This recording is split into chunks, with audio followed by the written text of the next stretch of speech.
சீனு ராமசாமி கூப்பிட்டு சொல்கிறாரு, இது ஒரு கேரக்டர்ப்பா பண்ணு, பேர் எப்படி வருதுன்னு பார்ப்போம், நல்லா வரும்னு நினைக்கிறேன், உனக்கு நீ தான் ஹீரோன்னு சொன்ன ஒரு நம்பலை சார், நிஜமாக தான் சாமா நீ தான்ப்பா ஹீரோ, நீ தான் பண்ணுற, நீ ஒரு ஓரளவு ஷார்ட் ஃபிலிம்லாம் பார்த்துருக்கேன், நல்லா பண்ணுற, நீ பண்ணு அப்படின்னு. சரி சார் அப்படின்னு போகிறார், முயற்சி பண்ணுறாரு. நளின் குமாரசாமி, அப்புறம் மணிகண்டன், இவங்கெல்லாம் இவருக்காக யோசிக்க ஆரம்பித்தாங்க. இவரும் வந்து அவங்களோட அந்த இன்வால்வோடு அவங்க சொல்கிறத கேட்டு அவங்களுக்காக இது பண்ணும்போது ஈஸியாகிடுது. ஏதாச்சும் ஒரு 2 படம் வந்துடுச்சுன்னா அந்த விஷயம் மறந்து போயிடும் சார். அதே மாதிரி தான் இவருக்கு நீங்கள் சொல்கிற அந்த விஷயங்களும் வந்து கடந்து போனதுக்கு காரணம் அதுதான். ஏன்னா அடுத்தடுத்து இவர் படங்கள் வந்துகிட்டே இருக்கு இல்லையா, வேறு அதாவது ஒரு ரொம்ப சில்லறத்தனமான வில்லனாக இல்லாமல், ரொம்ப கொடூரமான வில்லனாக இல்லாமல், ரசிக்கிற மாதிரி அந்த வில்லத்தனது, அதே சமயத்தில் அந்த அளவுக்கு ஒரு பவர்ஃபுல்லான ஒரு வில்லனாக, அதாவது அவர் எது பண்ணாலும் கரெக்டாக சூஸ் பண்ணுறாரு. அது வந்து 5 நிமிஷத்தில் பண்ணிடுறாருங்க. ஒரு பந்தா இல்லாமல் என்ன பண்ணும், அப்படியே சார், ஓகே சார், அப்படி அவ்வளோ இறங்கி வந்து பண்ணுறாரு. அது ஒரு நல்லா பிடிச்சிருக்கு. இவர் பேசுகிறத எல்லோரும் ரசிக்கிறாங்க. இவருடைய இப்படி தான் பேசணும், இப்படி தான் நடக்கணும், இப்படி தான் நடிக்கணும், அப்பா பார்க்குறாங்க வந்து அப்பா தான் பெரும்பாலான ரோல் மாடல். இவர் இப்படி தான் இவர் பார்க்கும்போது இவர் இப்படி இருக்கார். ஆரம்பத்தில் அவருக்கு தெரியாது. சில இடங்களில் வந்து நான் எப்படி வந்தேன் அப்படின்னு சொல்லுவாங்க, சில இடங்களில் சொல்ல மாட்டாங்க. ரெட்ரோலுக்ஸ் நெஞ்சங்களுக்கு வணக்கம். நான் உங்கள் கார்த்திக். இன்றைய நேர்காணலில் நம்மோடு இணைந்திருப்பவர் மூத்த பத்திரிகையாளர் மற்றும் கலைமாமணி திரு சபிதா ஜோசப் அவர்கள். வணக்கம் சார். வணக்கம் சார். சார், விஜய் சேதுபதி அவர்கள் நடித்து 50வது படம் மகாராஜா, அந்த படம் வந்து பெரிய வெற்றியை பெற்றிருக்கு. அதற்கான வெற்றி விழா எல்லாமே இப்போ நடந்ததுன்றதை நம்ம பார்த்தோம். ஆமாம். குறுகிய காலத்திலேயே வந்து ஒரு 50 படங்களை வந்து நடித்து முடிச்சிருக்காரு அப்படின்னு சொல்லலாம். ஏன்னா நம்ம விஜய், அஜித் இவங்கெல்லாம் வந்து பார்த்திங்கன்னா கிட்டத்தட்ட 20 வருடத்திற்கு மேலே ஆயிருக்கு வந்து ஒரு 50வது படத்தை தொடுறதுக்கு ஆயிருக்கணும் போது. ஆனால் இவர் வெறும் ஹீரோவாக மட்டும் நடிக்கலை, அதுவும் ஒரு காரணம் இருக்குது. மற்ற மொழி படங்கள்லையும் நடிச்சிருக்காரு. தமிழாக இருக்கட்டும், ஆந்திரா, கன்னடா, பாலிவுட் வரைக்கும் அவர் போயிட்டு வந்துட்டாருன்னும் போது 50 படங்கள்ன்றது சாதாரணமாக முடியக்கூடிய ஒரு விஷயம்தான். கூட 50வது படம் மிகப்பெரிய வெற்றின்றது ஒரு சிலருக்கு தான் அமையும். அந்த வரிசையில் இவருக்குமே ஒரு பெரிய வெற்றி படமாக அமைஞ்சிருக்கு. நம்ம இப்போது ரொம்ப ஈஸியாக அவரை பற்றி சொல்லிடுறோம். இப்போ ஆரம்பித்தார், இப்போ 50வது படம் முடித்தார். ஆனால் ஆரம்ப காலத்துக்குள்ளுடைய அந்த ஸ்ட்ரகிள் அப்படின்றது அவருக்கும் நிறையவே இருந்திருக்கு. அவரை பற்றிய சில விஷயங்கள் நமக்கு தெரியும் சார். அவர் வந்து ஒரு துபாயில் இருந்தார், ஒரு அக்கௌண்டண்ட்டாக இருந்தார் அப்படின்ற விஷயங்கள்லாம் நமக்கு தெரியும். இந்த பட வாய்ப்புகள்ன்றது எப்படி ஆரம்பிக்குது அவருக்கு? ஏன்னா அவர் வந்து பார்த்திங்கன்னா சில படங்கள் நம்ம பார்த்துருக்கோம். வெண்ணிலா கபடி குழு அந்த படங்களில் பார்த்துருக்கோம். புதுப்பேட்டையில் அவர் வந்து ஒரு சைடு ரோலில் நடித்து பார்த்துருக்கோம். தென்மேற்கு பருவ காற்று அவர் நடித்த முதல் ஹீரோவாக அவர் நடிக்கிற முதல் படம். அதற்கு பிறகு அவருடைய வாழ்க்கையில் ஏற்பட்ட மாற்றங்கள் அப்படின்றது என்னவா இருக்குது? அதற்கு முன்னாடி அவர் சந்தித்த அந்த ஸ்ட்ரகிள் அப்படின்றது என்ன மாதிரி இருந்திருக்கு? அவர் வந்து இந்த படிக்கிற அந்த அதாவது புதுக்கோட்டை இதுலேருந்து வந்துடுறாரு, ராமநாதபுரத்தில் வர்றாங்க. இங்கே வந்த பிறகு உங்களுக்கு வந்து இந்த கோடம்பக்கத்தில் தான் இருந்தாங்க. கோடம்பக்கத்தில் ஏறக்குறைய எங்கள் தெருவில் இருந்த ஒரு கட்டத்தில் இருந்திருக்காங்க. உங்கள் தெரு நடிகர் தான்? ஆமாம். அதாவது எங்கள் தெருவில் வந்து முன்ன ஜூனியர் ஆர்டிஸ்ட் நிறைய இருப்பாங்க. உங்களுக்கு கண்ணன் எங்கள் வீட்டுக்கு கீழே இருப்பார். அங்கே சேரன் வருவார், எல்லோரும் வருவாங்க. இங்கே வீட்டுக்கு கீழே வந்து இன்னொரு வந்து அந்த விஜய் அம்மான்னு வந்து அந்த நீங்கள் பாரதி கண்ணம்மாவில் பார்த்தீங்கன்னா ஒரு ஆயா, ஒரு பாட்டியாக வரும் பாருங்க. அந்த அம்மா பல படங்கள் நடிச்சிருப்பாங்க. அவங்க கணவர் மலையாளி, இவங்க வந்து தமிழர். அவங்க 2 பேருமே நடிப்பாங்க. அவருடைய பசங்க வந்து 3 பேர் வந்து, ஒரு பொண்ணு வந்து பாரதின்னு அவங்களும் டான்ஸர், அவர் இன்னொரு பொண்ணு டான்ஸர், இன்னும் அவங்க பையன் டான்ஸர், டான்ஸ் மாஸ்டர், 2 பசங்க டான்ஸ் மாஸ்டர். இப்போ இந்த மாதிரி ஃபேமிலியே ஃபுல்லாக அந்த இருக்கும். அதெல்லாம் அந்த தெருவில் தான் நாங்கள் இருப்போம். அந்த தெருவில் முதல் வீட்டில் வந்து இவங்க குடியிருந்தாங்க ஆரம்பத்தில். சின்ன பையனாக அப்போ இருந்திருக்கார் அவர். இப்போ இருக்கும்போது அந்த படங்களை சின்ன படங்களை கூப்பிடுவாங்க பசங்க. இப்போ அங்கே இருக்கிற வாடா, நான் போகிறோம், நாம்பளம் வாடா அப்படின்னு சொல்லி இவரை கூட்டிகிட்டு போவாங்களே. இவரும் போய் நடிச்சிருக்காரு. அந்த மாதிரி 100 ரூபா 50 ரூபா கொடுத்துருப்பாங்க. ஒரு கூட்டத்தில் அந்த பசங்களோட ஜாலியாக சுற்றிட்டு அப்படியே அதை இது பண்ணிட்டு நம்ம ஒரு ஷூட்டிங்லாம் பார்த்தேன்னு கூட அவர் சொல்லியிருக்காரு. ஆமாம், ஷூட்டிங் பார்க்க போவார். இந்த அங்கே இருக்கிற ஆட்கள் இருக்காங்களே, அது நட்பு வந்துடும் இல்லையா, வாடா போகலாம் அப்படின்னு இவங்க கூட்டிகிட்டு போயிடுவாங்க. அவங்க ஜாலியாக உட்காந்து பேசிட்டு ஒரு 100 ரூபா 50 ரூபா, அது ஒரு பெரிய விஷயம் அன்றைக்கி, ஒரு பெரிய விஷயம் தான் அது அவங்களுக்கு. அதுக்கு பிறகு உங்களுக்கு ஜெயின் காலேஜில் படிக்க ஆரம்பிக்கிறேன். அதுக்கு ஜெயின் காலேஜ் இங்கெல்லாம் படிக்கும்போது அதுக்கு பிறகு இன்னொரு ஏரியாவுக்கு மாறிட்டாங்க. இன்னொரு ஏரியா மாறின பிறகு நான் பேசும்போது ஆமாம் இல்லை சார், அதுக்கு பிறகு நான் வேறு ஏரியா போயிட்டோம் அப்படின்னாரு. சரி, ஓகே, நீங்கள் முதல் வீட்டில் இருக்கீங்க, நான் கடைசி வீட்டில் இருந்திருக்கேன், ஆனால் இப்போ தான் நம்ம பேசுகிறோம் அதிகமாக அப்படின்னு சொன்னேன். சிரிச்சுட்டு ஆமாம் சார் அப்படின்னாரு. அதுக்கு பிறகு அந்த பக்கம் போகிறார். அங்கே போயிட்டு படிச்சுட்டு இருக்காரு. அதே சமயத்தில் உங்களுக்கு வந்து அந்த படங்களை சின்னதாக போகிறார். அந்த நட்பு அப்படி தொடருது. படங்களை சின்னதாக போகிறார். அதுக்கு பிறகு சரி நடிக்கலாமா, என்னம்மா பண்ணலாம் அப்படின்னு, தொழில் பண்ணலாம் அப்படின்னு சொல்லுவோம். அதுக்கு பிறகு தான் அந்த இதுக்கு போகிறாரு, சவுதிக்கு போயிட்டு ஸோ இது கொஞ்சம் நாள் இருந்துட்டு அங்கே இங்கெல்லாம் கொஞ்சம் போராட்டங்களோட கொஞ்சம் அப்படியே கொஞ்சம் சம்பாதிக்கணும், முதல்ல சம்பாதிச்சு நம்மளை கொஞ்சம் ஏதாச்சும் ஒரு சேர்த்துக்கு இது பண்ணியிருக்கணும் அப்படின்னு நினச்சிட்டு அதுக்கு பிறகு தான் போகிறாரு. சவுதிக்கு போயிட்டு வந்து மறுபடியும் வந்து சினிமாவுக்குள்ளே போகலாமான்னு நினைக்கும்போது இதில் போய் அந்த கூத்துப்பட்டறையில் அவர் நடிகராக சேரல, அங்கே கணக்காளராக சேர்றாரு. அங்கே போய் கணக்காளராக சேர்றாரு. அவருடைய பார்வையில் எல்லாமே படுது. ஒரு கணக்காளர்னு சொல்லும்போது நீங்கள் பக்கத்தில் நிற்கும்போது அங்கே நடிக்கிறது, நடிப்பு சொல்லித்தர்றது எல்லாமே அப்சர்வ் பண்ணுறாரு. எல்லா விஷயத்தையும் பார்த்தீங்கன்னா ஒரு கேரக்டரோடு பேசும்போது அந்த கேரக்டர் எப்படின்னு அவர் இது பண்ணக்கூடிய பேசக்கூடிய நேரடியாக எதுவுமே படார்னு பேசக்கூடியது, மறைச்சி இந்த உங்களுக்காக பேசுகிறது அவருக்காக பேசுகிறதுன்னு கிடையாது, நேராக இதுதான் அப்படின்னு ஒரு நல்ல தைரியமாக பேசக்கூடிய சுபாவம் சின்ன வயசுலேருந்தே இருக்குது.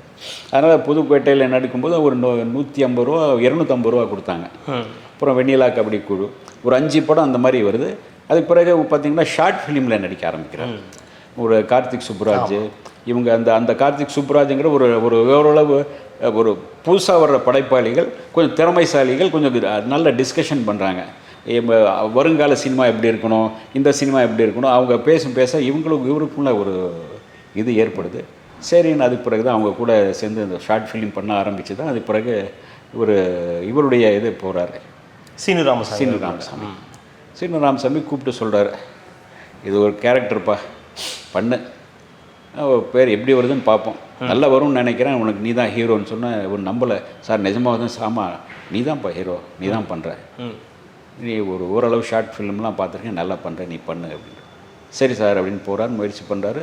அது அப்படியே படம் ஒரு புது முகம் தானே, அது படம் வர கொஞ்சம் லேட் ஆகுது, ஆனாலும் கொஞ்சம் வருமா வராதா, நம்ம இருப்போமா இல்லையா, அந்த எதிர்பார்ப்புகளோடு வருகிக்கார ஓரளவு படம் வருது, கொஞ்சம் பேசப்படுது, அந்த பாடல் உட்பட எல்லாமே பேசப்படுது. ஓகேன்னு கவனிக்க ஆரம்பிக்கிறாங்க. இவர் எப்போ கவனிக்க ஆரம்பிக்கிறான், நடுவில் சில பக்கங்கள் காணும், அப்புறம் அந்த நடுவில் கொஞ்சம் பக்கத்தை காணும், அப்புறம் பிட்ஸா இந்த பீட்ஸா வரும்போது தான் இவரை கவனிக்க ஆரம்பிக்கணும். அப்புறம் அதுக்கு பிறகு நடுவில் சில பக்கங்கள் காணும். சுந்தரபாண்டியன் ஒரு படம், சிவாஜி இருந்துட்டாரா அப்படிங்கிறது கேட்கும் போதெல்லாம் அந்த இயல்பாக இருக்கும். நீங்கள் நடிப்பு அந்த ரொம்ப சாதா இயல்பான ஒரு நடிப்பாக இருக்கும். இவர் எல்லோருமே எம்ஜிஆர் நடிக்க தெரியாதுன்னு சொல்லுவாங்க. அவர்கிட்ட பேசும்போது இல்லை சார், எம்ஜிஆர் தான் சார் இன்றைக்கி இயல்பான நடிகர், மிகையே இருக்காது சார், ரொம்ப சாதாரணமாக நடிகர் அழுகிறது கூட ரொம்ப அழுது இதெல்லாம் கண்ணீர்லாம் அதெல்லாம் பண்ணல, சும்மா ஒரு முகத்தை மூடிட்டு அவர் அழுது தன்னை இயல்பான நடிப்பு அவர்கிட்ட எம்ஜிஆர் தான் வெளிப்படுத்தினார். அந்த இயல்பு நடிப்பு தான் நமக்கு பிடிக்கும்.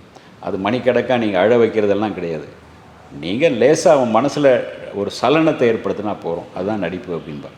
அந்த அளவுக்கு ஒரு பண்பட்ட நடிப்பு அவருக்குள்ளே வந்துருச்சு. அப்போவே பல படங்கள் பார்க்க, விசாரிக்க, அவங்க கூட விவாதிக்க அதெல்லாம் தொடங்கும்போது அவர் வந்துருச்சு அவருக்கு. அதுக்கு பிறகு பார்த்திங்கன்னா சுந்தரபாண்டியனில் கொஞ்சம் வில்லத்தனமான ஒரு கேட்டேன். முதல்ல ஹீரோவாக 2-3 படம் பண்ணிட்டு அதுக்கு பிறகு ஒரு நட்புக்காக பண்ணுறாரு. சரி ஓகே, சரி இதுவும் ஒரு நல்ல படமாக நல்ல ஒரு கேரக்டர் தான். ஏன்னா உங்களுக்கு ஆரம்பத்தில் ஒரு சின்ன கேரக்டர் கிடையாது, அது அந்த கேரக்டர் மேலே ஒரு பெரிய ஒரு ஈர்ப்பு இருக்கும். கடைசியாக ஒரு வில்லனா யார் அப்படிங்கிற மாதிரி ஒரு பொண்ணுக்காக நடக்கிற ஒரு லவ் மாதிரி வரும். அது நல்லா பண்ணியிருப்பார். சரி ஓகேன்னு அடுத்த படங்கள் அப்படி தான் வருது.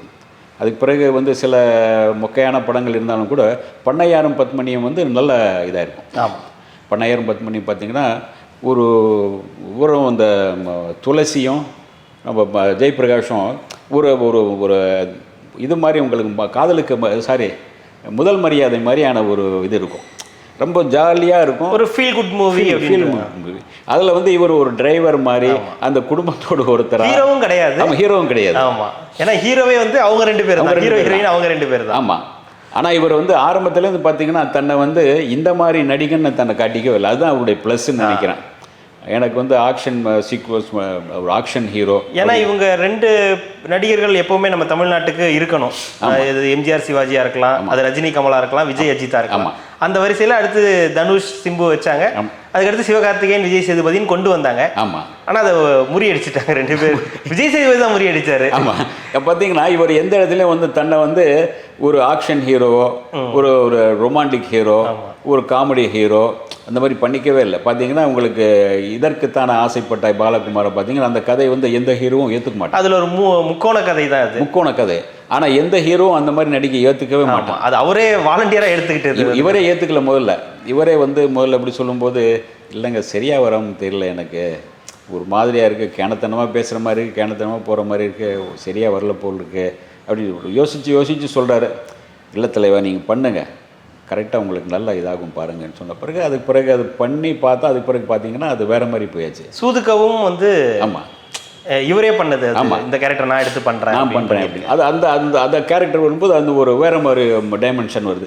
இதில் வந்து பார்த்திங்கன்னா ஒரு காமெடி கலந்த என்ன ஒரு இந்த உங்கள் அப்பா மூஞ்சி சரியில்லை, அப்பா அம்மா மூஞ்சி சரியில்லை, அப்புறம் வந்து லவ், அப்புறம் அந்த இது ஒரு இலையை போட்டு படுத்துக்கிறது, என்னென்னமோ பண்ணியிருப்பார் கோமாளித்தனமாக. அந்த வந்து அதே மாதிரி உங்களுக்கு இப்போ இவரை வந்து உட்கார்ந்து பேசுகிற பாருங்க, ராஜாவையும் பட்டிமன்ற ராஜாவையும் நம்ம சபாபதியை போட்டு ஒரு ரொம்ப கேஷுவலாக இவருடைய பாடி லாங்குவேஜில் பேசுவார். பசுபதியர் இவருடைய பாடி லாங்குவேஜில் பேசுவார். அவங்க வந்து வேற பேசுவாங்க, இவருடைய பாடி அதை பார்த்தீங்கன்னா என்னாச்சு அப்படின்னு ஒரு வேற மாதிரி போகும். இதெல்லாமே உங்களுக்கு அது அவர் வந்து அந்த அந்த கேரக்டராகவே மாறி இருக்கும். ஒரு யூனிக்கான ஒரு நடிகராக வந்து நடிகராக இருப்பார். அதில் பார்த்தீங்கன்னா அந்த பாலக்கும் வந்து அவரை ரசிக்க முடிஞ்சது. ஒரு மாதிரி இருக்கா அப்படின்னு அந்த Kumudha, I love you Kumudha அப்படின்னு சொல்லுவார். அந்த குமுதா அந்த ஹீரோயின் அந்த நடிகைக்கு அந்த படத்தின் மூலமாக பெரிய ஒரு கிரேஸ் கிடைச்சது. அதனால் அந்த கேரக்டர் பார்த்தீங்கன்னா அந்த கேரக்டராக மாறி இருப்பார். இல்லை, இவருடைய இந்த ஆரம்ப காலத்தில் நம்ம பேசும்போது இந்த மாதிரி படங்கள் நிறைய பண்ணியிருக்காரு. அதே மாதிரி நட்புக்காகவும் நிறைய படங்கள்லாம் பண்ணியிருக்காரு. அப்படின்னும் போது அதற்கு முன்னாடி அவருடைய நட்புன்னு வந்து பார்த்தீங்கன்னா நிறைய பேர் இருக்காங்க. விதார்த், விமல், சூரி, இவங்க எல்லாருமே அவங்களோட ஒரே செட்டாக தான் இருந்திருக்காங்க. அப்போ எல்லாரும் ஒரே இடத்துல தான் இருந்தாங்களா எப்படி சார்? எல்லாம் கூத்துப்பற்றையில் இருந்தவங்களா? சூரி கூத்துப்பற்றையில் இருந்தவர் கிடையாது. இல்லை, இவர் பசுபதி கூத்துப்பற்றையில் இருந்தார். வந்துட்டார், முன்னே வந்துட்டார். இவருக்கு முன்னாடி ஆமாம் வந்துட்டார் அவர். ஆனால் இவங்க இப்போ இருக்கும்போது கூத்துப்பட்டியல் அதிகமாக இல்லை. ஆனாலும் அந்த நட்பு ஒவ்வொருத்தர் அந்த டைரக்டர்கள், இந்த ஷார்ட் ஃபிலிம் டைரக்டர்கள் கூட நட்பு இருந்தது. இந்த ஆண்டவன் கட்டளை பண்ணதெல்லாம் ஷார்ட் ஃபிலிம் அந்த இவர் தானே மணிகண்டன். அதனால் உங்களுக்கு அந்த ஷார்ட் ஃபிலிம் அந்த டைரக்டர்கள் கூட ஒரு நட்பு இருக்கும்போது அது ஆரம்பத்துலேருந்து அதில் பயணித்தார். அதனால் அவங்க வந்து இவரை வச்சு ஒரு கதை பண்ணணும் அப்படிங்கிற, அதாவது அன்னைக்கு எம்ஜிஆர் சிவாஜிக்காக சில கதை பண்ணுறதுக்கு ஆட்கள் வச்சுருப்பாங்க சார். ரெண்டு பேருமே வந்து தனக்காக யோசிக்க ஒரு ஆள் கிடைச்சாலே போகிறோம் சார், நீங்கள் வெற்றி பெற்றலாம் சார். அடுத்து இவர் கார்த்திக் எப்படி பண்ணலாம், இந்த டைமென்ஷனில் கொண்டு வரலாம், இந்த மாதிரி இதில் வந்து இவர் இந்த மாதிரி சீன் பண்ணல, இந்த மாதிரி ஒரு லவ் பண்ணல, இந்த மாதிரி ஃபைட் பண்ணல அப்படின்னு மாற்றி உங்களுக்காக யோசிக்க ஒருத்தர் இருந்தால நீங்கள் எங்கேயோ போயிடலாம். சிவாஜியும் எம்ஜிஆரும் அப்படி தான் உருவானாங்க. இவங்களுக்குன்னு சில ஆட்கள் இருப்பாங்க. பார்த்திங்கன்னா இந்த சைடில் பா நீலகண்டன் இருப்பார், தேவர் இருப்பார். அவர் இவருக்காக ஒரு கதை தேடிட்டு போவார். யாராச்சும் ஒரு படம் பார்த்துட்டு இந்த படத்துடைய நல்லா இருக்குது பாருங்கள், இதை வந்து உல்ட்டா பண்ணுவோம் தேவரை இவரை வச்சு மைண்டில் வச்சு யோசிப்பார். அதே மாதிரி சிவாஜிக்கு பார்த்தீங்கன்னா வீட்நாம் வீடு சுந்தரம் இருப்பார், இவர் இருப்பார். இவங்க ஒரு கதை இவருக்காக யோசிப்பாங்க. அந்த மாதிரி இவருக்கும் அந்த மாதிரி இந்த மாதிரி ஆட்கள் இவங்க தான். இந்த சுப்புராஜ், நளின் குமாரசாமி, அப்புறம் மணிகண்டன், இவங்கெல்லாம் இவருக்காக யோசிக்க ஆரம்பித்தாங்க. இவரும் வந்து அவங்களோட அந்த இன்வால்வோடு அவங்க சொல்கிறத கேட்டு அவங்களுக்காக இது பண்ணும்போது ஈஸி ஆயிடுது. சீனு ராமசாமியும் அப்படி தான் நினைக்கிறேன். சீனு ராமசாமி அவர் தானே. அதுக்கு பிறகு மக்கள் செல்வன் அவர் தான் பண்ணுறாரு. தர்மதுரை பார்த்தீங்கன்னா அது வேறு மாதிரி போகுது. அதுக்கு பிறகு இன்னொரு படம் இன்னும் வரல, அது ஒரு படம் அப்படியே நிற்கிது, அது வராத ஒரு படம். அது இல்லை, இன்னொரு படம் ஏதோ ஒன்று ஆட்டோ மாமனிதன் அது மிகப்பெரிய பேசப்பட்டு சார். ஃபாரினில் அந்த வெளிநாட்டில் வந்து கொண்டாடப்பட்டது. அந்த படத்துக்காக ஒரு எழுந்து நின்று கைத்தட்டுற அளவுக்கு ஒரு பேசப்பட்டது. அதாவது அந்த காலத்தில் தான் உங்களுக்கு பாவ மன்னிப்பு எடுத்துக்கிட்டிங்கன்னா 3 சமூகம் சேர்ந்துருக்கும். அன்றைக்கி வந்து உங்களுக்கு படங்களில் எல்லாமே உங்கள் ஜாதி இதெல்லாமே இருக்காது. 3 சமூகங்கள் வருது, இந்து, முஸ்லீம், கிறிஸ்டின், எல்லோருமே ஒற்றுமையாக இருக்கிற மாதிரி 3 கதாபாத்திரம் கொண்டு வருவாங்க. ஏன்னா இந்த 3 சமூகத்தை சேர்ந்தவங்களும் படம் பார்க்கணும், அப்போ தான் படத்துடைய சக்ஸஸ் இருக்கும்னு அவங்க நினச்சது. அப்படி தான் அந்த கதைகளை உருவாக்குனாங்க. ஆனாலுமே கூட ஆமாம், இவருடைய படங்கள் நிறைய படங்கள் வந்து தோல்வி படங்கள் இருக்க தான் செய்யுது. நம்ம வந்து வெற்றி படங்களை பற்றி நம்ம நிறைய பேசுகிறோம். நிறைய நானும் ரவுடி தான், இதற்கு தானே ஆசைப்பட்டாய், பாலகுமாரா, சூதுகம்னு வெற்றி படங்களை பற்றி பேசுகிறோம். நிறைய தோல்வி படங்கள் இருக்குது, வராத படங்கள் அப்படின்ற லிஸ்ட் படம் 1-2 இருக்க தான் செய்யுது. இன்னொரு பக்கம் ஹீரோயின்களுடன் இவருடைய அந்த தொடர்பு அப்படின்றது எப்படி இருக்கு? ஏன்னா இவரும் கல்யாணம் ஆனதுக்கப்புறம் தான் இந்த இண்டஸ்ட்ரிக்குள்ளார வராரு. அப்படின்றதுக்கப்புறம் ஐஸ்வர்யா ராஜேஷ் கூட இவரு கூட நிறைய ஒரு பேசப்பட்டது, தொடர்புகள் நிறைய பேசப்பட்டது. அதுக்கப்புறம் இன்னொரு ஹீரோயின் அந்த சூப்பர் டீலக்ஸில் நடிச்சிருப்பாங்க காயத்ரி. காயத்ரி அப்புறம் நடுவில் கொஞ்சம் பக்கத்தில் அதுலேயும் அவங்க தான் ஹீரோயின். அவங்க கூடயும் நிறைய தொடர்புடைய கிசுகிசுக்கள்லாம் வந்துச்சு. அதெல்லாமே எப்படி சார் அது? இல்லை, ஆரம்பத்தில் அவங்க கூட நடிக்கும்போது இந்த ஒரு கொஞ்சம் நிறைய கிசுகிசு வந்தது ஆரம்பத்தில். அந்த இவங்க பண்ணையாரும் பத்மன் கிசுகிசுகள் தானே? இல்லை, பண்ணையாரும் பத்மனியும் அதில் வந்து ஐஸ்வர்யா ராஜேஷ். அதே மாதிரி இவங்க ஐஸ்வர்யா ராஜேஷ் அதே மாதிரி இதில். ஏன்னா அந்த நேரத்தில் கொஞ்சம் நெருக்கமாக இருந்தது, பழகுனாங்க அப்படின்னு சொல்லுவாங்க. அது எந்த அளவுக்கு உண்மைன்னு தெரியல. அது ஒரு கிசுகிசுவாக போயிடுச்சு. அது பெருசாக நிற்கலை. அது நின்றுருந்தால் வந்து உண்மைதான் தெரிஞ்சிருக்கும். அதை ஒரு கடந்து போயிட்டாங்க. இவங்களும் கடந்துட்டு அவரும் கடந்து போயிட்டாங்க. ஏன்னா அடுத்தடுத்த படங்கள் உங்களுக்கு படங்கள் அமைஞ்சது இல்லையா, அதனால் உங்களுக்கு அதையே பிடிச்சிட்டு இருக்க வேண்டிய சூழ்நிலை ஏற்படலை. சில இடங்களில் வந்து ஒரு கிசுக்கு அடுத்தது நீங்கள் வேற ஒரு சக்ஸஸ் படமோ ஏதாச்சும் ஒரு 2 படம் வந்துடுச்சுன்னா அந்த விஷயம் மறந்து போயிடும் சார். அதே மாதிரி தான் இவருக்கு நீங்கள் சொல்கிற அந்த விஷயங்களும் வந்து கடந்து போனதுக்கு காரணம் அதுதான். ஏன்னா அடுத்தடுத்து இவர் படங்கள் வந்துட்டே இருக்கு இல்லையா, இவர் கூட நடிச்சே ஆகணும், நீங்களும் சேர்ந்து நடிச்சே ஆகணும். அது இல்லாமல் தொடர்ந்து ஹீரோவாகவும் நடிச்சு. ஆமாம், வில்லன் அந்த மாதிரியும் மாறிட்டார் அவர். இல்லை அதான வந்து அவர் இந்த மாதிரி ஹீரோன்னு மாற்றிக்கவே இல்லையா சார்? இல்லை, அது எப்படி சார் ஒரு தமிழ் சினிமாவில் நம்ம ஒரு 2 ஹீரோக்கெல்லாம் நம்ம வந்து பிரிக்கும்போது, ஆமாம், டாப் ஹீரோக்கள்னு இப்படி பிரிக்கும்போது நம்ம ஃபிக்ஸ் பண்ணிவிடுவாங்க. இப்படி விஜய் அஜித்தை நம்ம பார்க்கும்போது என்னன்னா அவங்க கமர்ஷியலான படங்கள் தான் பண்ணுவாங்க. ஒரு பீரியாடிக் ஃபிலிம்லாம் அவங்கள்ட்ட இருந்து எதிர்பார்க்கவே முடியாது. ஆனால் விஜய் சேதுபதி கிட்ட அப்படி ஒரு விஷயம் இருக்கு இல்லையா? என்ன மாதிரி வேணாலும் பார்த்தீங்கன்னா, ஒரு சிவகார்த்திகேயன் பார்த்தீங்கன்னா ஒரு ஆரம்பத்தில் ஒரு லவர் பாயாக வந்தார். அதுக்கு பிறகு பார்த்தீங்கன்னா ஆக்ஷன் ஹீரோ பண்ணோம் அதுதான் கொஞ்சம் பெருசாக பேர் கொடுக்கும்னு அவரே ஆரம்பித்து ஆக்ஷன் ஹீரோ பண்ண ஆரம்பிச்சிட்டார். உங்களுக்கு அவருடைய பொன்ராம் வந்து ஒரு மூணாவது 4வது ஒரு படம் கதை சொல்லும்போது வேணானே ஆக்ஷன் ஹீரோ பண்ணலான்னு, இதெல்லாம் இப்போ கிராம வில்லேஜ் சப்ஜெக்ட் வேணானே, காமெடி வேணானேன்னு சொல்லிட்டாரான். அப்போது நான் சொன்னேன், இல்லைங்க இன்னும் ஒரு 10 படம் அவர் பண்ணணும். விஜயே வந்து ஒரு 10-20 படங்கள் வரைக்கும் வந்து ஒரு ஆக்ஷன் ஹீரோ வரவே இல்லை. அவர் பகவதிக்கு பிறகு தான் பகவதி தான் அவருடைய ஆக்ஷன் ஹீரோவை பண்ணுற. அப்போவும் பயப்படுறாரு, அண்ணே நான் ஏற்றுக்குவாங்களா அப்படின்னு டைரக்டர் கேட்குறாரு. கிளைமேக்ஸ் சீனில் டைரக்டர் அண்ணா ஏற்றுக்குவாங்களே என்ன நான் பண்ணால் இது சரியாக இருக்குமா அப்படி யோசிக்கிறார். அதுக்கு பிறகு தான் அவர் பகவதி ஓகே ஆன பிறகு திருமலை வந்த பிறகு அவர் கொஞ்சம் ஒரு நிம்மதியாக ஓகே நீ ஆக்ஷன் ஹீரோ தான் இறங்குறாரு. அது வரைக்கும் வந்து ஒரு லவர் பாயாவை உங்களுக்கு காதலுக்கு மரியாதை, லவ் டுடே, உங்களுக்கு அந்த இதெல்லாமே எல்லாமே திருமலைக்கு அப்புறம் தான் ஒரு ஆக்ஷன் ஹீரோவாகவே மாறுறாரு. அதாவது அந்த மாதிரி நானும் சொன்னேன், அந்த மாதிரி வரட்டும் இன்னும் கொஞ்சம் லவ் பண்ண சொல்லியா அவர் என்ன இப்போ ஒரு அவசரம் காமெடி பண்ணிட்டு கொஞ்ச நாள் காமெடி பண்ணோம் அதை தான் விரும்புகிறாங்க. நீங்கள் வந்து வடிவேல காமெடி தான் விரும்புகிறாங்க, நீங்கள் ஆக்ஷன் ஹீரோ வருவீங்கன்னா யாரும் ஏற்றுக்குவான் உங்களுக்கு? ஆனால் அதை உடைச்சிட்டார் இல்லையா விஜய் சேதுபதி அவர்கள்? உடைச்சார், இவர் அதை உடைச்சார் சார். ஏன்னா கடைசி விவசாயி மாதிரி ஒரு படம் பண்ணணும் அப்படின்றது அது முடியாது. மற்ற ஹீரோக்களால் முடியுமான்னு கேட்டால் கண்டிப்பாக முடியாது. உங்களுக்கு வந்து அவர் அதாவது ஆரம்பத்தில் வந்து அவர் என்ன சொல்கிறாருன்னா, சார் நான் நடிகன் நான் எப்படி வேணாலும் நடிக்கணும். ஆமாம், அது ஒரு நடிகனுக்கு வந்து நீங்கள் வந்து தாத்தாவை நடித்தாலும் நடிகன் தான், ஹீரோவை நடித்தாலும் நடிகன் தான். தாத்தான்னு சொன்ன சீதகாதின்னு ஒரு படம். ஆமாம், சீதகாதி அதில் தாத்தாவை மாதிரி நடிச்சிருக்காரு.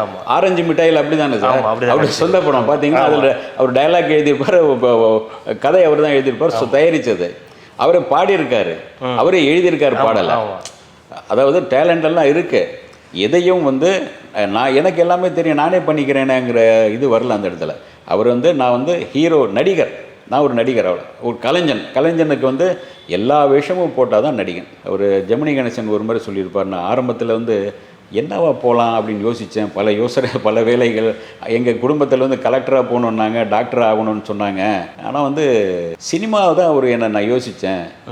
இதில் பல விஷயங்கள் போடலாம், இன்றைக்கி வக்கீலாக நடிக்கலாம், நாளைக்கு எதிர்கட்சி ஒரு வந்து கேடியாக நடிக்கலாம், ஒரு நீதிபதியாக நடிக்கலாம், ஒரு காதலனாக எல்லாமே நடிக்கலாமே, இது பன்முகங்கள் பண்ணலாமே, நான் நடிகன் ஆயிடலான்னு நான் யோசித்தேன் அப்படின்பார். அது மாதிரி நான் நடிகன், எனக்கு வந்து எந்த உருவமும் கிடையாது, அதை உடைச்சது அவர் தான்.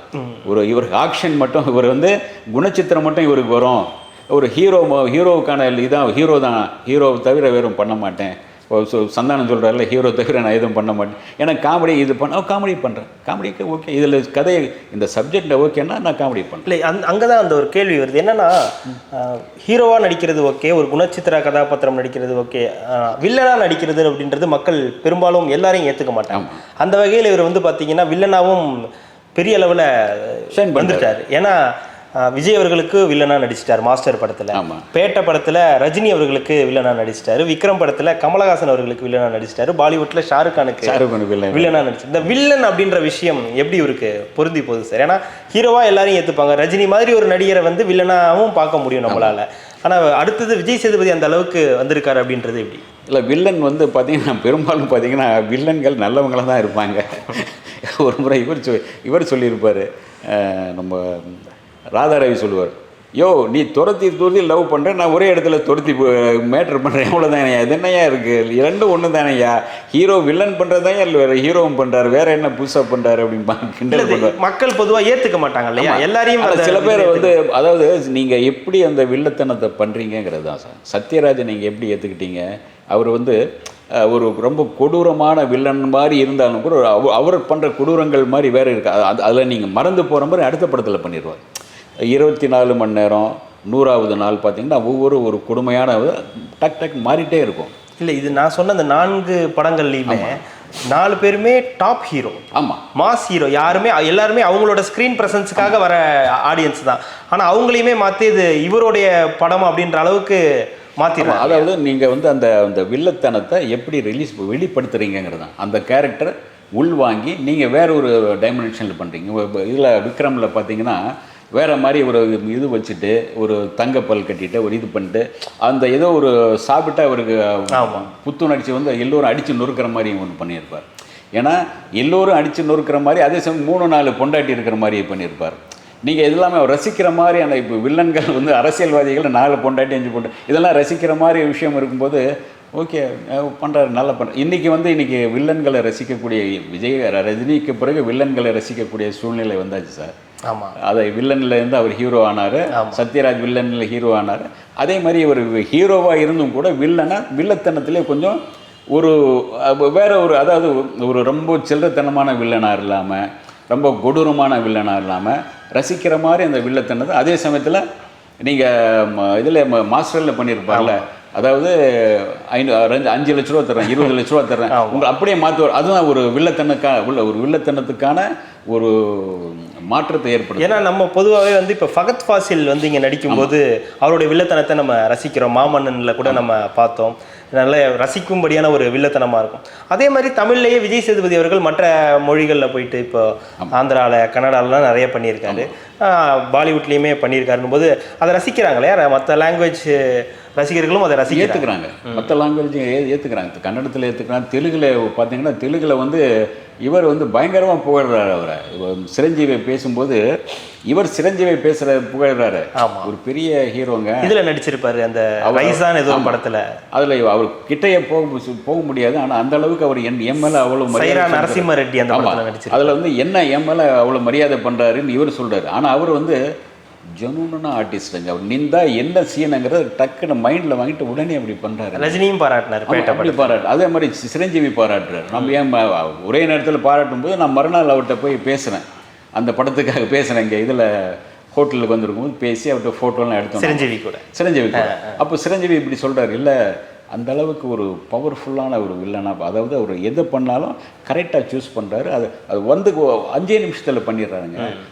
ஒரு பந்தா இல்லாமல் என்ன பண்ணும், அப்படியே சார் ஓகே சார் அப்படி அவ்வளோ இறங்கி வந்து பண்ணுறாரு. அது ஒரு நல்லா பிடிச்சிருக்கு. ஆனால் அது எல்லார்ட்டையுமே ஒரு எளிமையாக தானே எளிமையாக இருக்காரு, எளிமையாக பழகிறாரு. இப்போ தான் முத்தம் கொடுக்கறது இல்லையோ கண்ணத்தில். இப்போ முத்தம் கொடுக்க ஆரம்பிச்சு. அது பிறகு தான் அந்த இவங்க ரசிகர்களுக்காக முத்தம் கொடுக்க ஆரம்பித்தார். நிறுத்திட்டாரா? இப்போ நிறுத்திட்டார். அது பெருசாக இல்லை. ஏன்னா ஒரு கட்டத்தில் உங்களுக்கு வேறு மாதிரி போயிடும் அப்படிங்கிற மாதிரி இதை, அதாவது நோய் அது ஏதாச்சும் வரலாம், நமக்கு தவிர்க்க முடியாது. நம்ம ஒரு ஹீரோவாக இருக்கோம். அதே சமயத்தில் பல லாங்குவேஜில் நடிச்சிட்டு இருக்காரு. பல லாங்குவேஜ், எந்த லாங்குவேஜில் போனாலும் அதுக்கு ஒரு, அதாவது நீங்கள் பிரகாஷ் ராஜுக்கு பிறகு பார்த்தீங்கன்னா பிரகாஷ் ராஜ் அப்படி தான் பண்ணுவார். அந்த லாங்குவேஜ் போனால் அந்த லாங்குவேஜில் பேசுவார். அது கன்னடத்தில் போனால், தெலுங்கில் போனாலும், ஹிந்தியில் போனாலும் தன்னுடைய அந்த வில்லத்தனத்தில் இது இறங்க மாட்டார். அவரே தான் அந்த டைலாக் உட்பட அவரே பேசுவார். இதில் இன்னொரு விஷயம் என்னன்னா, அவர் இப்போ தான் 50வது படம் நடிச்சுக்கிட்டு இருக்காரு. அதுக்குள்ளே அவருடைய மகன் வந்து உள்ளே வந்துட்டார், ஹீரோவாக நடிக்கிறதுக்கு வந்துட்டார். ஏற்கனவே அவர் கூட 2 படங்கள் நடிச்சிருக்காரு. நானும் ரவுடி தான் நடிச்சிருக்காரு. அதுக்கப்புறம் இன்னொரு படத்தில் ஃபுல்லாகவே கூட ட்ராவல் பண்ணுற மாதிரி ஒரு படமும் நடிச்சிருக்காங்க. அப்படின்னும் போது இவர் வந்துட்டு இருக்கும்போதே ஒரு பையனையும் உள்ள களத்தில் இறக்கி விட்டுட்டாரு. பையனை கொஞ்சம் விருப்பம் இருக்குதுன்னு சொல்லும்போது ஓகேவா பண்ணு, அதில் ஒன்றும் எனக்கு ஆட்சேபனை இல்லை. என்னை என்ன விரும்புறியோ பண்ணு அப்படின்னு சொல்லிட்டாரு. விஜய் சேதுபதி கிட்ட எல்லாருக்கும் பிடிச்ச விஷயம் எளிமையாக பேசுறது, ரொம்ப கேஷுவலாக பேசுவார். கேஷுவலாக அது அந்த ஒரு கொஞ்சம் ஒரு எளிமையாக இருக்கும், அது ஒரு தத்துவார்த்தனமாக இருக்கும், வாழ்க்கையினுடைய இயல்பு தன்மையோடு பேசுவார். அவர் படம் நடிக்கக்கூடாது, இந்த முரளிதரனோட ஒரு படம் நடிக்கக்கூடாது, 800ன்ற ஒரு படம் நடிக்கக்கூடாதுன்றப்ப கூட ரொம்ப ஹார்ஷாக பிஹேவ் பண்ணலாம். ஆனால் சில இடங்களில் கொஞ்சம் ஹார்ஷாக ப்ரெஸ்ஸுக்கிட்டலாம் பிஹேவ் பண்ணியிருக்காருன்னா கூட இப்போ அவருடைய மகன் அந்த பேச்சு அப்படின்றது அந்த ஒரு ஹிந்தி பற்றி பேசும்போது ஒரு முறை அந்த தினமலர் கேட்டாங்க, சொன்னார். அப்போ வந்து நான் பின்னாடி உட்காந்துருக்கேன். அவர் சொன்ன அந்த பதில் வந்து 2 வருஷம் முன்னாடி எனக்கு சொல்லிட்டார். அவர் அன்றைக்கி ஹிந்தி பற்றி இந்த மாதிரி வர்றாங்க ஹிந்தி பற்றின்னு கேட்கும்போது ஹிந்தி யாரும் வலுக்கட்டாயமே நம்ம திணிக்கலைங்க அப்படின்னால அது வந்து 2 வருஷம் 3 வருஷம் முன்னாடி எனக்கு 17லே 17லே வந்து 2017லே வந்து குமுதத்துக்காக நான் பேசும்போது சொல்லிட்டார், இல்லை சார் இங்கே யாருமே வந்து ஹிந்திக்கு எதிரி கிடையாது சார். நான் சவுதியில் போகிறேன்னா எனக்கு உருது கற்றுக்கிறேன், தொழில் தான் எனக்கு, என்னுடைய தொழிலுக்காக தேவைன்னா கற்றுக்கிறேன். அப்போ ஆந்திராவுக்கு போகிறேன், எனக்கு தொழில் வேணும்னா தெலுங்கு கற்றுக்கிறேன், அதில் ஒன்றும் கிடையாது. என்னுடைய தொழிலுக்கு தேவை என்றால் கற்றுக்கிறேன், அது நீ கற்றுத்தான் ஆகணும், அது கற்றுக்கிட்டா தான் உனக்கு வேலை கொடுப்பேன் அப்படின்னா அது தேவையில்லை. இல்லை அந்த மாதிரி ஒரு நபர். ஆமாம், அவருடைய மகன் வந்து இப்போ பேசுகிற அந்த விஷயம் இருக்கு இல்லையா, அவருடைய முதல் பேட்டியாக இருக்கட்டும், இப்போ சமீபத்தில் கொடுத்த பேட்டியாக இருக்கட்டும், இதை எப்படி பார்க்குறீங்க சார்? அவருடைய மகன் வந்து இப்போது கற்றுக்க வேண்டியது நிறைய வேண்டியிருக்கு. அதாவது நீங்கள் இப்போ தான் அவர் மகன் இப்போ தான் பார்க்குறாரு. அவர் வந்து ஆரம்பத்துலேருந்து கஷ்டப்பட்டது, அந்த வெண்ணிலா கபடிக்குள்ளே போய் நின்றது, அந்த வாய்ப்புக்காக அலைஞ்சது, 250 ரூபா இதுக்காக சம்பளத்துக்காக இவர் ஏற்கனவே ஒரு நல்ல வேலையில் இருந்தால் சவுதியில் நல்லா சம்பாரிச்சுட்டு தான் இருந்தாலும் கூட சினிமா ஒரு பேஷனாக எடுத்துகிட்டு வந்து நடிக்கும்போது நீங்கள் ஒரு சாதாரண வெயிலில் நின்று அதுக்காக வாய்ப்புகள் தேடி காத்திருந்து வாங்குறதுக்கு இல்லையா, இதெல்லாம் இவங்களுக்கு தெரியாது. ஏன்னா அப்பா இப்படியெல்லாம் கஷ்டப்பட்டார், இப்படியே இது பண்ணார் தெரியல. இவங்க இப்போ பார்க்கும்போது இவர் ஒரு பெரிய ஸ்டார், இவர் பேசுகிறத எல்லோரும் ரசிக்கிறாங்க, இவருடைய இப்படி தான் பேசணும், இப்படி தான் நடக்கணும், இப்படி தான் நடிக்கணும், அப்பா பார்க்குறாங்க வந்து அப்பா தான் பெரும்பாலான ரோல் மாடல். இவர் இப்படி தான் இவர் பார்க்கும்போது இவர் இப்படி இருக்கார். ஆரம்பத்தில் அவருக்கு தெரியாது. சில இடங்களில் வந்து நான் எப்படி வந்தேன் அப்படின்னு சொல்லுவாங்க, சில இடங்களில் சொல்ல மாட்டாங்க. ஏன்னா இப்போ எனக்கு வந்து இவங்க வந்து இவரே ஒரு விஷயத்தை என்கிட்ட ஒரு முறை சொல்லியிருப்பார். அதாவது அவர் சவுதியிலேருந்து வந்து சினிமா வாய்ப்புகள் தேடும்போது அவருடைய மனைவி தான் குடும்பத்தை பார்த்துக்கிட்டாங்க. அவர் நிறைய இடங்களில் சொல்லியிருக்காரு. அவங்க மனைவி தான் குடும்பத்தை பார்த்துக்கிட்டாங்க, நான் எனக்கு சுதந்திரம் கொடுத்தாங்க, அதில் தான் என்னால் முடிஞ்சது, சினிமாவில் வாய்ப்புகளை தேட முடிஞ்சது அப்படின்னார். அதை வந்து புரிஞ்சுக்கிட்டார் அவருடைய மனைவி அவருடைய பாரத்தை சுமக்கணும்னு புரிஞ்சுக்கிட்டார். பையனுக்கு அது தெரியல. இவர் பார்க்கும்போது ஒரு அப்பா வந்து ஒரு பெரிய ஹீரோ, அப்பா எப்படி நடந்துக்குவார், அப்பா எப்படி பேசுவார், இதை தான் அவன் மைண்டில் இருக்கும். அந்த மைண்ட் செட்டோடு தான் அவன் பேசுகிறான். இனி வந்து அவர் கொஞ்சம் வந்து பக்குவப்படுத்துவார்னு நினைக்கிறேன், பேசுவார். ஏன்னா எப்படி இல்லை பேசக்கூடாது ராஜா, இப்படி பேசணும் ராஜா, இப்படி பேசணும், அதுதான் கரெக்டாக இருக்கும். ஏன்னா இந்த சர்ச்சைகள் வந்து இப்போது ஒரு பெரிய அதிர்வலை ஏற்படுத்தியிருக்கும், அந்த பையனுக்கும் ஏற்படுத்தும், இவருக்கும் ஏற்படுத்தும், குடும்பத்தில் ஏற்படுத்தும். சரி இப்படி பேசக்கூடாது, இப்படி தான் போனோம், அப்பா இப்படி தான் வந்தார் அப்படின்னு சொல்லும்போது இதாக. ஏன்னா உங்களுக்கு முரளி பையன் வரலையே, ஆமாம், விஜயகாந்த் பையன் வரலையே. ஏன்னா இவங்க சொகுசாக வளர்ந்தவங்க. எஸ்பிபியுடைய வாய்ஸ் அப்படியே இருக்குது சரணுக்கு, எஸ்பிபி அப்படியே இல்லையே, சரண் இல்லையே எஸ்பிபி மாதிரி. எஸ்பிபி வந்து என்னமா பாடுபட்டார், அவர் வந்து கொல்ட்டி அப்படின்னு என்ன சொல்லுவாங்க. அதனால தான் தமிழ் கற்றுக்கிட்டு தான் வந்தேன், தமிழ் ரொம்ப சிரமப்பட்டு கற்றுக்கிட்டேன், அப்புறம் தான் எனக்கு வாய்ப்பு கிடைச்சது, முதல்ல ஹிந்தி பாட்டு தான் பாடி காட்டுவேன் அப்படின்றார்ல. அவர் வந்து அதை ஒரு பேஷனாக எடுத்துகிட்டு முயற்சி பண்ணுவாங்க, இவங்கெல்லாம் பண்ண மாட்டாங்க, சொகுசாக இருந்துட்டோம். இல்லை, இன்னொரு பக்கம் அவருக்கு வந்து இந்த கடன்கள் கொஞ்சம் அதிகமாக இருந்தது அப்படின்ற சமீப கால அந்த பேச்சுக்களும் இருந்தது. அவர் இந்த மாஸ்டர்லாம் படம் பண்ணுறதுக்கு முன்னாடி கொஞ்சம் கடன் சுமையில் இருந்தார். அதனால தான் வில்லன் கதாபாத்திரம்னாலும் பரவாயில்ல ஏற்றுக்கிட்டாரு அப்படின்ற மாதிரி செய்திகள் உலா வந்துச்சு. அது உண்மை இல்லை? உண்மை இல்லை. ஏன்னா அவர் கடன் ஒன்றும் பெருசாக கிடையாது. லைஃப்பை வந்து ரொம்ப சந்தோஷமாக அவங்க ஒரு சினிமாவில் ஒரு பெரிய ஸ்டேஜுக்கு வர்ற வரைக்கும் அவங்க மனைவி வேலை பார்த்துட்டு இருந்தாங்க. இவரும் வந்த பிறகு அதுக்கு பிறகு வேண்டான்னு சொன்ன பிறகு அதுக்கு சொந்தமாக வீடுகள் வாசல், அதுக்கு பிறகு அவர் சம்பாதிக்க ஆரம்பித்ததுக்கு ஒரு நிலப்புலனில் நிறைய சொத்துக்களை வாங்க ஆரம்பித்தார். எனக்கு தெரிஞ்ச பல இடங்களில் வீடு அசையா சொத்துக்கள்லாம் நிறைய வாங்க ஆரம்பித்தார்.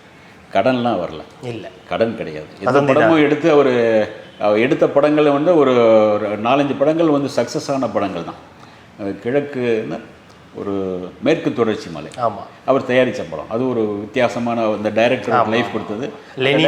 ஆமாம், லெனின். அதுக்கு பிறகு அவர் பண்ணலை, வேறு எந்த படமும் பண்ணலன்னு நினைக்கிறேன். அதே மாதிரி 2-3 படங்கள், ஆரஞ்சு மிட்டாய் பண்ணார், இன்னும் 2-3 படங்கள் பண்ணார். அது வந்து கடன்லாம் ஒன்றும் கிடையாது இவருக்கு. ஒரு சில படங்கள் அது தோல்வி அடைஞ்சால் அதுக்கான ஒரு ஏதாச்சும் ஒரு இது இருக்கும், அதுக்கு ஒரு பெரிய அமௌண்ட்டே கிடையாது. அடுத்த அட்வான்ஸ் வாங்கி நீங்கள் கொடுத்துடலாம், ஏன்னா அங்கே உங்களுக்கு கொடுக்க ரெடியாக இருக்காங்க. இவர் வந்து தன்னை வந்து ஒரு வில்லனை தான் நடிப்பேன், ஹீரோவை தான் நடிப்பேன்னு எங்கேயுமே சொல்லிக்கவே இல்லை. சொல்லும்போது நான் ஒரு நடிகன், எல்லா விஷயத்துலையும் நான் வர ஆசைப்பட்றேன். ராஜாவும் மந்திரியாகவும் பிச்சைக்காரனும் எது வேணாலும் சரி, அது நடிப்பு தானே சார் அப்படின்றாரு. அதுதான் ஒரு அதனுடைய தெளிவு தான் இவரை வந்து இது வரைக்கும் உயர்த்திட்டே போகுது. மக்கள் செல்வனா மக்கள் செல்வனா மக்களை வந்து மக்களும் அவரை வந்து ஒரு ஹீரோவை பார்க்கல, அவர் நடிகராக பார்க்குற. எந்த விஷயத்தில் வந்தாலும் ரசிக்க காரணம் அதுதான். இப்படி பதிவு பண்ணதுனால தான் உங்களுக்கு வந்து அவரை நீங்கள் எந்த வேஷத்தில் அவர் வந்தாலும் ஏற்றுக்கிறாங்க.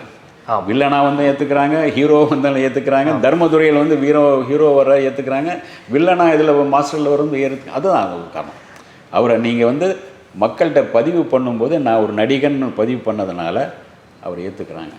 கண்டிப்பாக சார். அதாவது விஜய் சேதுபதி அவர்களோட ஆரம்ப காலத்திலிருந்து இப்போது அவர் நடித்து முடித்த அந்த 50வது படம் மகாராஜா வரைக்கும் உள்ள பல விஷயங்களை எங்களுக்காக பகிர்ந்தமைக்கு ரெட்ரோலோக்ஸின் சார்பாக மிக்க நன்றி.